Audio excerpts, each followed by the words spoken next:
अगं आराध्या, किती छान वाटते या बागेत येऊन. हो ना, आपण कधी असं या बागेकडे पाहिलंच नाही. तुकाराम महाराज म्हणतात ते किती महत्वाचे आहे. वृक्षवल्ली आम्हा सोयरे वनचरे. अगं हो ना, पण तू तर म्हणाली होतीस इथे आपले खूप सारे मित्र आहेत म्हणून, पण इथे तर कुणीच दिसत नाही. अगं आजूबाजूला बघ, किती छान छान मित्र आहेत. या मित्रांकडे डोळे उघडून पहा, मग तुला दिसतील ते आपल्या आयुष्यात किती उपयोगी आहेत. ते आपल्याला किती हसवतात, किती सुगंध देतात. म्हणूनच आज आपण यांना भेटायला इथे आलो आहोत. अगं म्हणजे हा मोगरा, हा गुलाब, हा पारिजातक बघ तर नीट, मग तुला कळेल ते आपल्या आयुष्यात किती उपयोगी आहे. अरे हा, आता आठवलं मला. आपण 6वीत असताना नारायण गणेश गोरे यांच्या सुगंधी सृष्टीवर या पाठावर आपण हे सर्व बघितले होते. अगं अगदी बरोबर बोललीस. नारायण गणेश गोरे यांनी या पाठाची खूप छान प्रकारे ओळख करून दिली.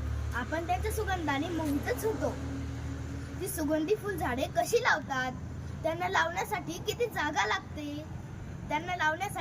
जागा लागते, एका फुलझाडावर किती कष्ट घ्यावे लागते, याचं सूक्ष्म वर्णन त्यांनी त्या पाठामध्ये दिलं होतं बरं का. फुले आपला गंधरंग डोल दुसऱ्यावर उधळतात. हे जणू फुलांचं दानच होत. बघ, त्याचं आयुष्य किती क्षणभंगूर असतं, पण त्यांना दुसऱ्यांना आनंद देण्यातच मजा वाटते. काहींना तर माहित पण नसतं की आपण देवाच्या पायाशी राहणार की रस्त्यावर तुडणार, परंतु जन्मांशाला प्रवृत्तीचं दर्शन आपल्याला पाहायला मिळतं. अरे वा, किती छान सुगंध येतोय. अच्छा मोगरे दादा, तुम्ही आहात होय? नमस्कार, मी लेखकाचे पहिले प्रेम, मोगऱ्याचे रोप. मोगरा फुलाला असे मी प्रत्यक्ष माऊलीच्या मुखातून शब्दरूपी बहरलो. तो मी मोगरा. लेखकाच्या पुण्यातील शनिवार पेठेतील मी पहिला मित्र. मी कुठल्याही रंगीबेरंगी कुंडीतील नव्हे बरं. मला लेखकाने लावले कोठे तर प्रकारच्या तोंड कापलेल्या डब्यात. पण मी सुखी होतो. माझ्यावर जितके प्रेम लेखकाने केले तितकेच प्रेम मुगाच्या दाण्या एवढ्या पोपटी रंगाच्या कळीवर म्हणजेच माझ्या मुलीवर देखील केले. मी जेव्हा तकतकीत पांढरी दिसू लागली तेव्हा तर मी अगदी लेखकाच्या उत्कृष्ट आतुरतेचे भाग बनले. कारुण्याच्या उंबरठ्यावरील मुलीसारखी पाकळी माझी फुलू लागली आणि जणू काही सगळ्या जगात सुगंधाचा बरसाट करत मी आणखीनच बहरून आले. वसंत ऋतू तर माझा मित्रच, त्याच्या येण्याने मी आणखीनच आनंदून गेले.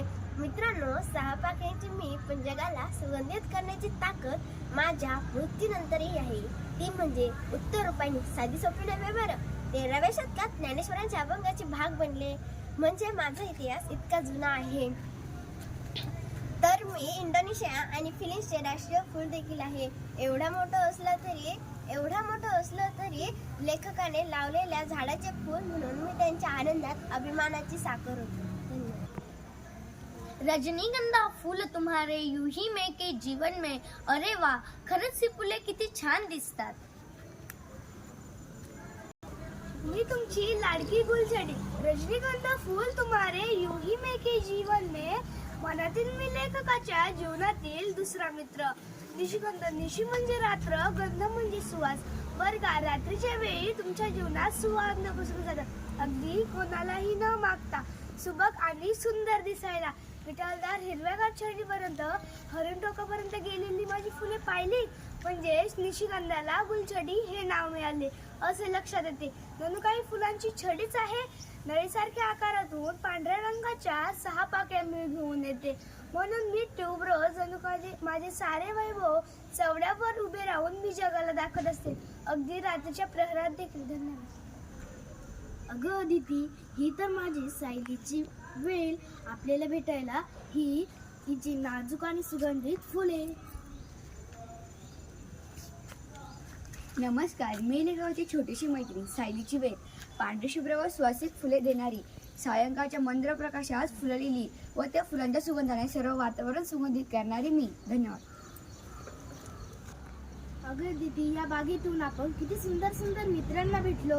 मजा आली की नाही? हे सगळे मित्र होते नारायण गणेश गोरे यांच्यासारखं आपल्याला देखील यांना मित्र बनवता येईल की नाही? अरे वा, किती छान सुगंध पसरलाय. आदिती, तुला माहिती आहेत का ही फूल पारिजातकाची फूल. जणू स्वर्गातून पृथ्वीवर आलेलं सुगंधित असं झाड, तितकंच औषधी बरं का.